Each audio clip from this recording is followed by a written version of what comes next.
தமிழக முதலமைச்சர் மு.க.ஸ்டாலின் சென்னை அப்போலோ மருத்துவமனையில் உடல்நலக் குறைவின் காரணமாக அனுமதிக்கப்பட்டிருக்கும் நிலையில் இன்னும் மருத்துவமனையில் சிகிச்சையில் தான் இருந்து வருகிறார். அவரது உடல்நலம் சீராக இருப்பதாக தகவல் வெளிவந்த நிலையில் இன்று முதலமைச்சர் மு.க.ஸ்டாலினை மருத்துவமனைக்கு நேரில் சென்று அமைச்சர் மா சுப்பிரமணியன் சந்தித்தார். அதன் பிறகு அவர் செய்தியாளர்களை சந்தித்து பேசினார்.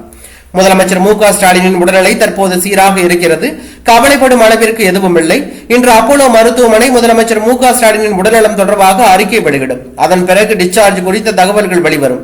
முதலமைச்சர் மு.க.ஸ்டாலின் தன்னுடைய சகோதரர் மு.க.முத்துவின் மறைவு செய்தியால் ஒரு நாள் முழுவதும் சாப்பிடாததோடு இறுதி சடங்கில் 1.5 கிலோமீட்டர் நடந்தே சென்றார். மேலும் அவர் ஒரு நாள் முழுவதும் சாப்பிடாமல் நின்றபடியே இருந்ததால் அவருக்கு உடல்நலக்குறைவு ஏற்பட்டுள்ளது என்று அவர் கூறியுள்ளது பரபரப்பையும் அதிர்ச்சியும் ஏற்படுத்தியுள்ளது.